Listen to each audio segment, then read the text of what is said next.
বাংলাদেশ এমন একটি দেশ যেখানে সম্ভব অনেক কিছুই।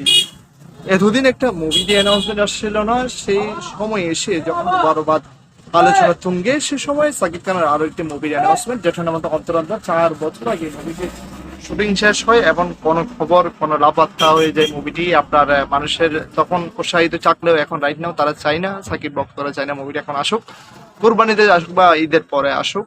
কারণ বরবাদ আলোচনা শীর্ষে, বরবাদের একটা ফ্যান বেস তৈরি হয়েছে।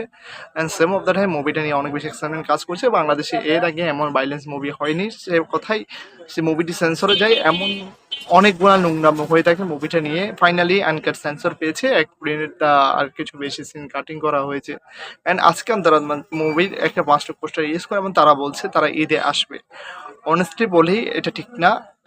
একটা মুভি যখন আসছে সেই মুভিটাকে সাপোর্ট করে বরবাদ মুভিটাকে এগিয়ে রাখা, কারণ একটা নায়কের 2টা মুভি আসছে, সেই মুভিগুলা চলবে কি